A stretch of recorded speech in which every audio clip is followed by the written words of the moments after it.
Good morning, my lovelies. So here we are, one of my most highly requested videos. It is going to be a series because we'll do this with every major planet, but we're starting with the moon. So the moon through the partner's houses.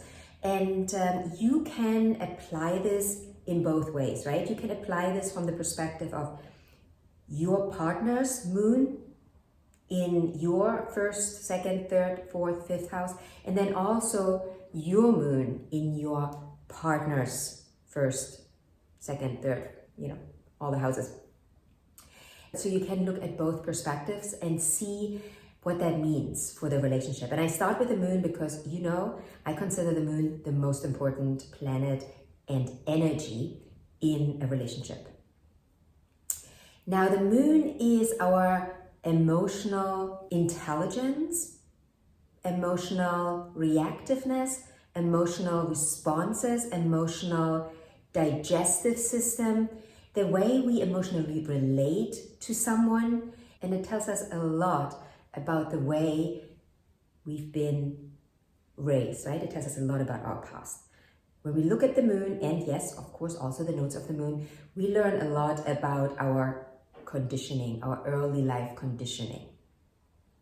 And that's why the moon is so important in relationships. Now, the moon in a partner's house will tell us where this emotionality, where our emotions will show up the most, where we might be triggered the most, where we might try the hardest, where we might be the most unconscious, because remember, the moon is the unconscious. The sun is the conscious part of us. The moon is the unconscious, where we hold all our conditioning. So without further ado, let's dive right in. Let's start with the first house. So your moon in your partner's first house, it shows up in your partner's life as a whirlwind. Like all of a sudden, like this, the emotions are running high in your partner's life. He will be very emotionally attached to you, and vice versa, right? Your emotional attachment to your partner's physical presence will be very high. So you will not like it to be separated for too long. Your partner will most likely also not like it. Depending on what sign we're talking about, and also depending on where your partner's moon sits, right? Because your partner obviously has a moon too. And depending on where that moon falls, this will tell us a lot about how your partner is actually dealing with this emotionality, right? This intense emotional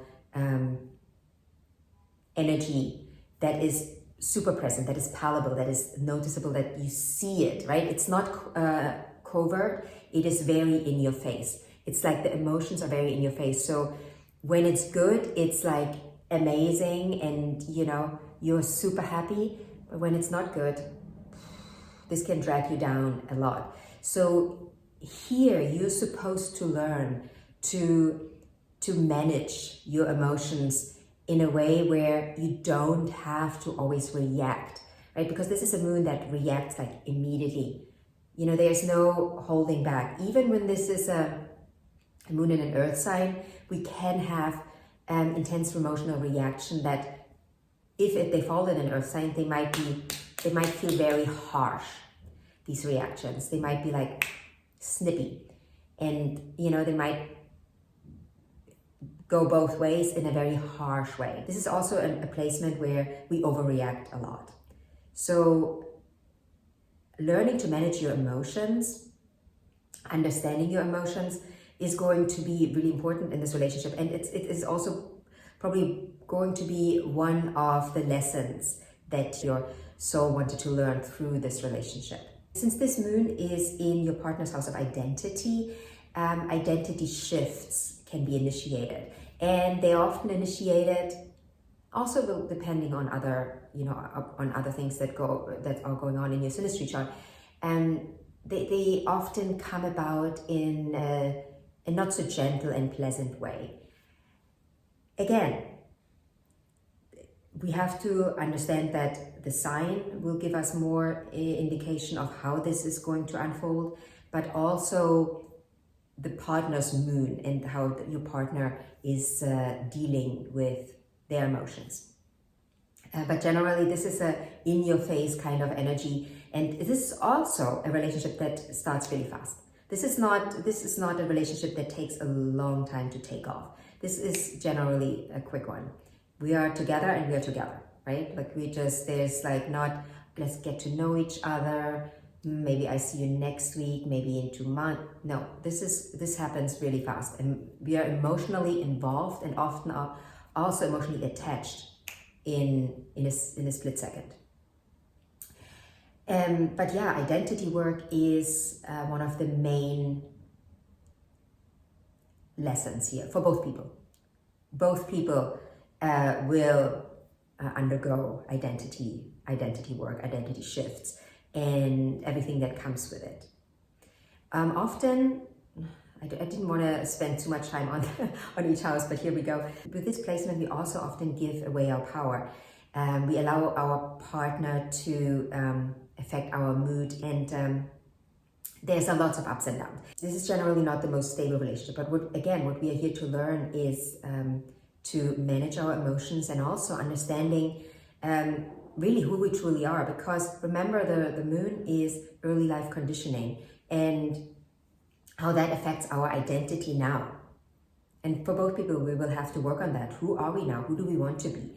Who are we truly? Like, is this all just a facade? These are going to be the questions that come up. Like there is going to be a lot of confusion with the moon in the first house. And we will hold on to this. Like, we will hold on to this relationship like we hold on to life. Like, it's just like, it almost feels like this is our life force now. And we need to hold on to it because we can't live without them anymore. But we need to understand and realize that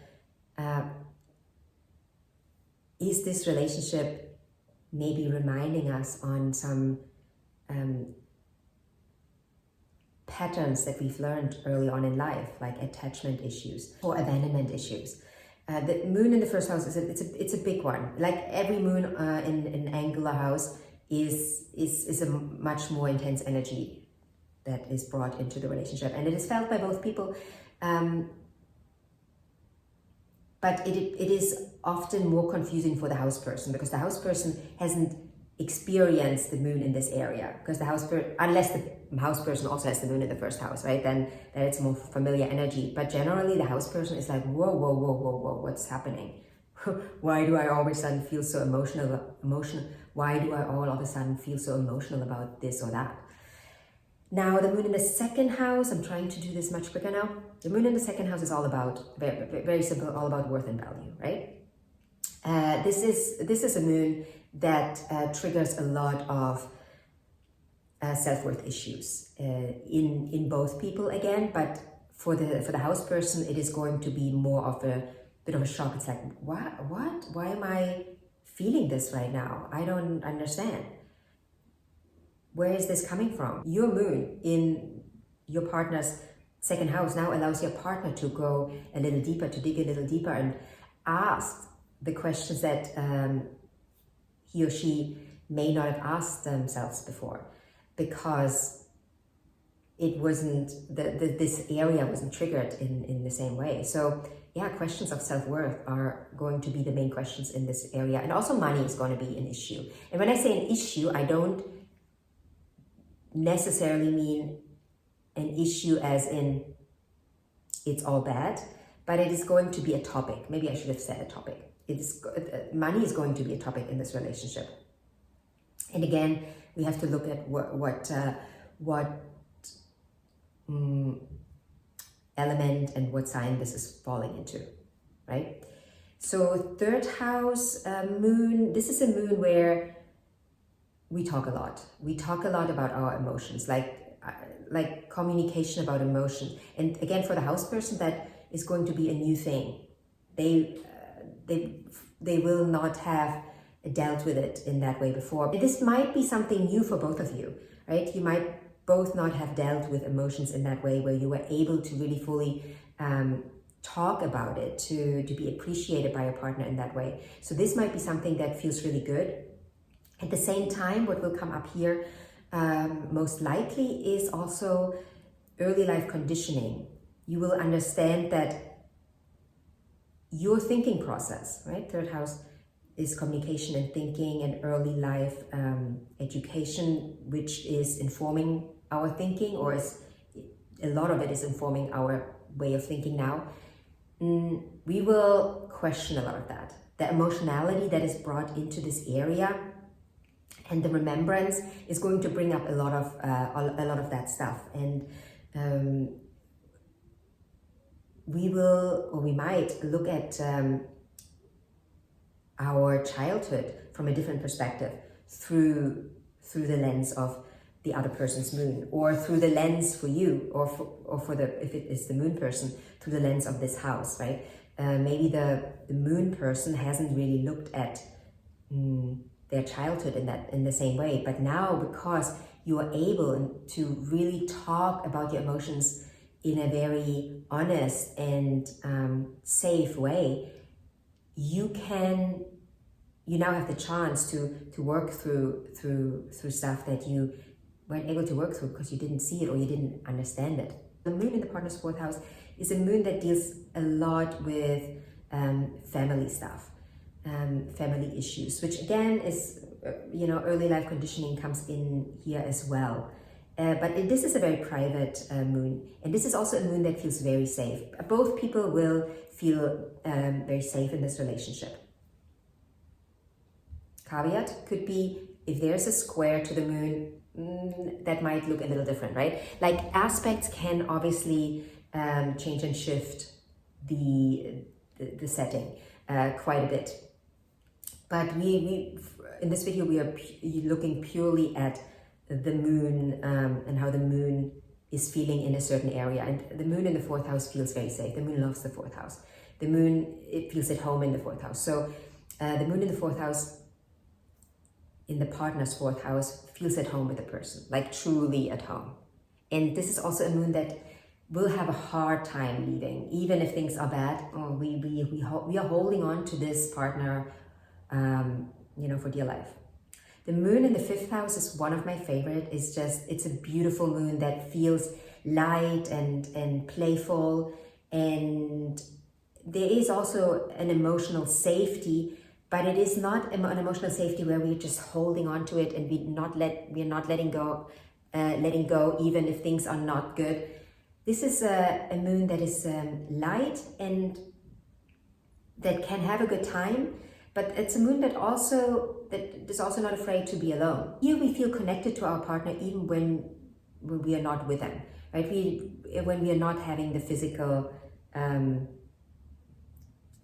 presence of the moon. This is a very deep heart connection, the moon in this area. And this is often a couple that is very outgoing. This is a couple that loves to be out and about, loves to go on adventures in your town, traveling, trying new things. This is also a placement where children are a big topic. They are a big topic. And even if the person, the house person, did not think about children before, with the moon coming into this area, the moon also represents the mother. This is a big topic for this couple.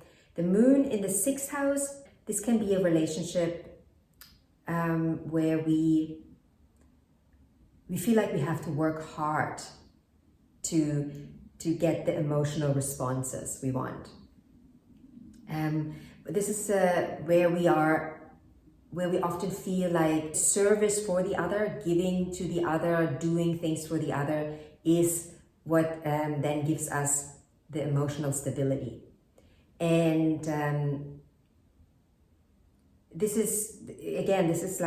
can go both ways. This can be fulfilling in one way, but deeply unfulfilling in another, because there is a harshness here. Like there is a quote-unquote reality check. The moon doesn't feel super safe in this house. Of course, we have to again look at the element in this house and the sign. But generally, this is not going to be the most emotionally fulfilling pairing. Of course, you can also then look at it from the perspective, maybe your partner's moon is in your 4th house. Maybe will bring some more balance into it. But generally, you as the moon person especially might feel emotionally taken advantage of. And the house person doesn't really know how to cater to your emotional needs, and possibly also vice versa, because the way you give emotionally, the way you deal with your emotions is foreign to the house person, and the house person's emotional ways of relating are very different to your own. Now, 7th house moon, this is generally a lovely moon. I really like this one. Again, it depends on the sign we are dealing with here. But generally, we are really able to emotionally cater to our partner. The only thing that I would be aware of here is that you don't get lost, you don't lose yourself emotionally, because that is a side effect of having the moon in the partner's 7th house, like losing yourself emotionally, and that goes for both people. Right? You lose yourself in the other in a way where you can't really regulate your emotional state anymore. It's like, we talked about this in the 1st house already. So you've got to have an awareness of where you're at emotionally and how safe you feel emotionally within yourself before the partner comes into the picture, right? Like what attachment issues are a big topic here as well, right? Attachment and detachment, like this, it's this anxious avoidant, the idea of the anxious avoidant, but also the idea of the anxiously attached. We have that a lot in this house area a lot. But if you can learn to be stable within yourself emotionally, this is a beautiful moon to connect with your partner. Then moon in the 8th, well, this is deep inner child work. This moon will bring up all the skeletons. This is a really deep inner work for generally for both people, and you might both be a little surprised about all the things that come up here, but especially the house person, because the house person didn't have emotionality in this area. So now you bring all the emotional stuff. All the emotional stuff is going to be brought up through you, and they might project it back onto you, their own stuff, and they might want to blame you for all certain things that happen in their life, right? It's this mirroring, and they have to look into the mirror long enough to see themselves. So this is not going to be an easy one, but a very, very rewarding one. Very rewarding.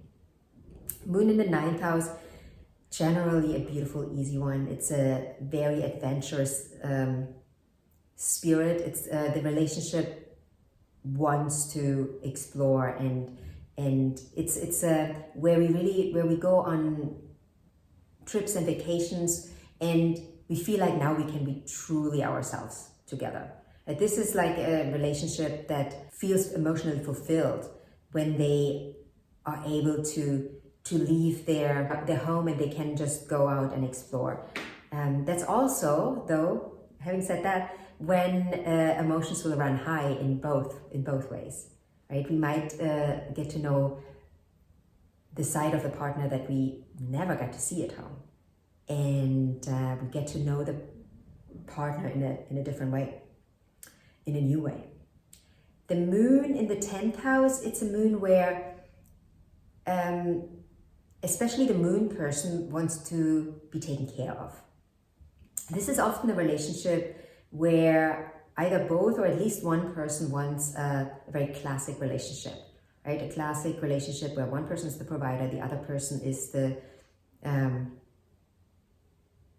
caretaker at home. It's a very classic relationship that we see here, at least on one end, often both, but at least one person. And if we have the case where one person wants it and the other not, then this is going to be, a lot of trouble in paradise. And this can be just the most stable relationship you've ever been in, or you can feel the most unstable, and you don't feel safe because the partner doesn't want to take care of you, and you're like, what's going on? Why don't they want that? And again, this is like your chance to do inner work, and where you don't allow yourself truly to, or where you maybe don't fully believe that this is possible for you. Maybe you don't really trust that you can really have that. You want it, but you don't really trust that you can have it. And maybe you also, what I often see with this one is that there is the desire to have a masculine, feminine dance kind of relationship, but it is not possible because both people are not really fully in their masculine and feminine, so we can't have the dance. Maybe we have two people that are pushing forward, right? Two people that are mainly in their masculine energetics, or two people that kind of act from a more feminine place where they expect the other to give to them. This is again an angular placement, and angular placements that's where we do core work, where we have to do structure work, right? Like the structure of not just the relationship, but our own structure, right? Where do we have to restructure internally? And that is often what I see with women, especially women that are very ambitious and they want things and they expect their partner to do certain things, but they themselves are not able to receive because they are too much in their own masculine, because that's how they learned to be. That's, they were told to go after this and do this and do this. But if you want a truly masculine provider man, you have to be able to receive. You have to allow things in. You need to learn to sit deeply in your feminine essence and presence, and be rooted in it, and be stable in it, and be safe in it, and live from a place of trust that that's what you want, desire, and deserve. And I see so many women in my work that want that, but they don't really truly believe they deserve it. And so they don't allow the men to come to them. They will always push forward and try to pull the man in. And that is never a good idea if you want to have the true dance between the masculine and feminine. You have to trust that the man will come. You have to trust in your ability to attract and then also allow in. You have to be rooted in your beingness and not believe that your doingness is what is needed here. Anyways, this could be a whole different video. Let's get to the 11th house. The 11th house, this is the house of friendships, community, legacy. This is a beautiful moon, again, that often has us start out as friends. This is a couple that often starts out to be friends, and then things develop further. And if they don't start out of friends, then they will develop a deep friendship within the relationship. This doesn't mean that there's no romance. This can be a very romantic placement, but this is generally not an obsessive relationship. It's not like, oh my God, I want you and I want to rip your clothes off. Definitely not. This is more, I feel very safe with you, and I feel like we can do things together. This is not a complementary relationship so much. This is not where we have this deep masculine feminine connection. It is more like a friendship, and I don't want to say a 50-50 kind of relationship, but we are more on the same level here. We are not dancing the divine dance necessarily. Doesn't mean that this is not, again, like I already see all the comments. It doesn't mean that this cannot be a very deep relationship or divine union, right? Because there are other factors that play into this. Obviously, maybe your moon is conjunct your partner's sun, or your vice versa. Of course, so this can be a very deep relationship as well. But generally, if we just look at the moon in the partner's house, the moon feels really safe with that person, but not as a caretaker or a provider, but more as like a friend. And last but not least, the moon in the partner's 12th, house. This is a spiritual connection, right? A deep, deep, deep, deep, deep spiritual connection that can sometimes really, really, really confuse us. We might not know where we stand with that person, really. It is a deeply spiritual connection where we know there's something between us that is not really tangible and not really expressible, like with words, but it's almost like we feel like this is a soulmate kind of thing, right? Where we feel like, oh my God, I found my soulmate. But sometimes in this relationship, we are not sure if we really feel safe with that person, because it is a little detached. It's detached from the world. This works really well with people that are in these communities, like maybe like very spiritual people. They love to do yoga together. The yoga, you know what I always bring on, the yoga couple. For them, that might work really well. They together detach from, you know, the quote unquote reality, the real world, and they go off and, you know, build a house in Costa Rica by the sea, and they escape, you know, the real world or the modern world.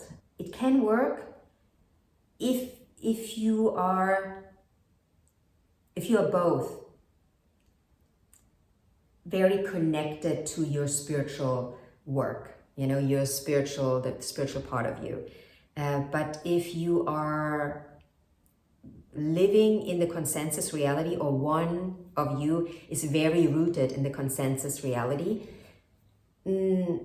this can be a big challenge, this moon, because you both won't feel safe with each other. Because remember, the moon is where we feel safe and how we feel safe. And in the 12th house, we can often be way too detached from feeling safe physically, like literally physically, feeling physically safe. And by what I also mean by physically is here monetary, right? Maybe the funds are not there, and, you know, every month we wonder, well, how are we going to pay the rent? You know, we're living in a big city, we have an apartment, we need to pay the rent, right? So if you have any questions about these placements, feel free to leave a comment in the comment section.